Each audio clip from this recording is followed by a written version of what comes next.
L'information au cœur d'un changement de mentalité. Suivez chaque jour la radio web KJN, la meilleure source de l'actualité. Mesdames et messieurs, bonjour et bienvenue dans cette nouvelle édition du journal hebdomadaire de KJN qui vous est présenté par Bénitz Kadjibouami. Voici le sommaire. La NDC a lancé une alerte au sujet de la vente de produits périmés dans la ville de Bukavu. En Ituri, les communautés locales de Boga et le service de sécurité renouent le dialogue pour renforcer la confiance. Parler du cancer de la prostate pour éviter les risques, Novembre bleu, le mois des hommes. Journée mondiale des enfants, mettre en avant les enfants en situation de handicap. En Ituri, une initiative visant à restaurer la confiance entre la population et les forces de sécurité a été organisée le 12 novembre 2025 dans la chefferie de Bahema Boga, en territoire d'Irumu. L'organisation Action pour la paix pilote cette activité et réunit autour d'une même table les autorités coutumières, les leaders communautaires, jeunes et femmes et la police nationale pour renforcer le dialogue, lever les malentendus et consolider une collaboration essentielle dans un contexte sécuritaire encore fragile. La population s'y plaint des abus présumés comme les arrestations arbitraires, amendes, tracasseries et arrestations dégradantes, et de son côté, la police a parlé des difficultés rencontrées dans l'exercice de sa mission comme la résistance au paiement des taxes, une faible coopération ou encore la méconnaissance du rôle réel de la police.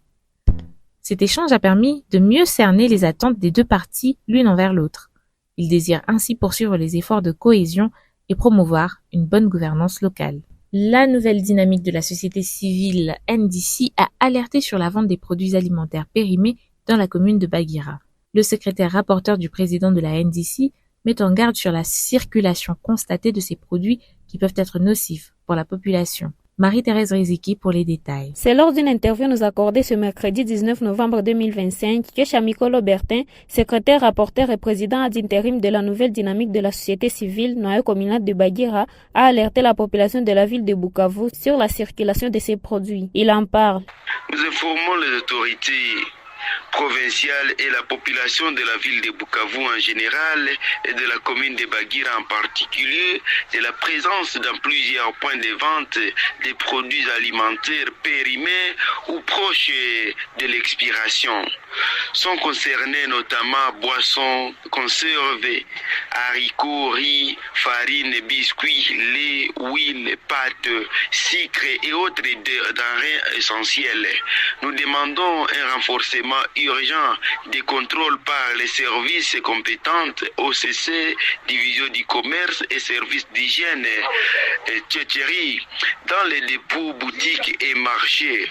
Nous exigeons également que les commerçants retirent immédiatement tout produit périmé ou douté. Nous appelons la population à vérifier systématiquement les dates de validité et à signaler tout cas suspect. Notons que la santé publique est une priorité absolue pour tous et la vente ou la consommation des produits périmés peut causer des dégâts tant humains qu'animaux. Novembre bleu, le mois pour la sensibilisation sur le cancer de la prostate.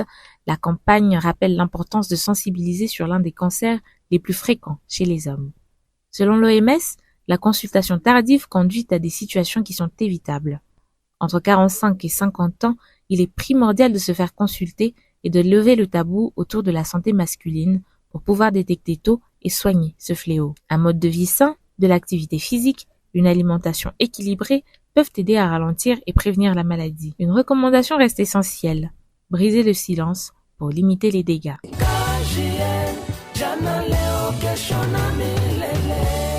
Bukavu, la coalition Jeunesse, Paix et Sécurité renforce l'engagement des jeunes dans le processus de paix. Réunis à Bukavu ce vendredi 21 novembre 2025, les membres de la coalition Jeunesse, Paix et Sécurité ont tenu leur réunion mensuelle consacrée à la promotion de la participation politique des jeunes et à l'appropriation de l'agenda Jeunesse et Sécurité. Elie Mouniké nous en dit plus. Au cours de cette réunion, Blaise Baroumé, rapporteur de la coalition, est revenu sur la mission récemment menée à Beni avec leurs homologues du Nord Kivu. Il a présenté un compte rendu détaillé des échanges et activités réalisées sur place en mettant en avant les efforts conjoints visant à harmoniser les actions régionales en faveur de la participation inclusive de la jeunesse. Blaise Baroumé. Aussi, il était question de faire les études ou bien de faire les projections sur l'avancée du plan opérationnel provincial que la coalition Jeunesse et Sécurité du Sud Kivu est en train de mener au niveau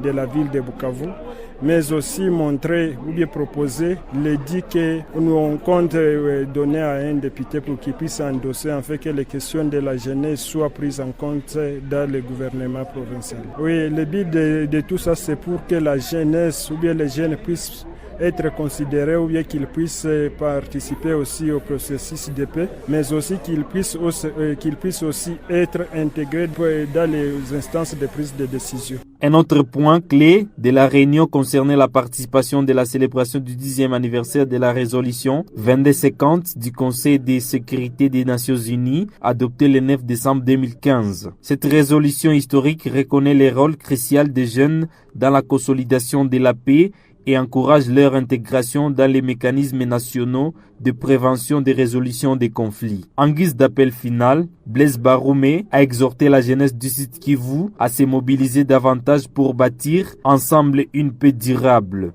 Ma journée, mes droits, tel était le thème de la Journée mondiale de l'enfant célébrée chaque 20 novembre. Une journée qui rappelle l'importance de protéger, d'écouter et de défendre les droits de tous les enfants sans distinction. Malgré les efforts et les discours, une réalité demeure alarmante. Les enfants en situation de handicap n'ont toujours pas accès aux mêmes avantages que les autres. Jacques Namegabe, secrétaire urbain de la Fédération nationale des associations des personnes vivant avec handicap, FENAFACO, est au micro de KJN. La Fédération nationale des associations des personnes avec handicap du Congo, FENAFACO en sigle, coordination provinciale du Sud Kivu, rappelle les uns et les autres, et surtout le gouvernement, la population, les parents, que l'inclusion réelle commence par l'octroi d'une éducation de qualité à tous les enfants, y compris les enfants en situation de handicap. La FENAFACO constate que les enfants en situation de handicap font toujours face à plusieurs barrières qui ne les permettent pas d'accéder à une éducation réelle et de qualité. Et c'est parmi ces barrières, nous pouvons citer, il n'y a pas toujours de rampes. Et lors de la construction des écoles primaires, secondaires et universitaires, l'État ne fait pas toujours allusion à l'accessibilité des enfants en situation de handicap. Une journée qui est aussi un rappel puissant. Un pays ne progresse réellement que lorsqu'il protège tous ses enfants, sans exception. Nous voici à la fin de notre journal. Merci de l'avoir suivi et d'inclure KJN dans votre routine hebdomadaire. En attendant la prochaine fois, portez-vous bien et bon week-end.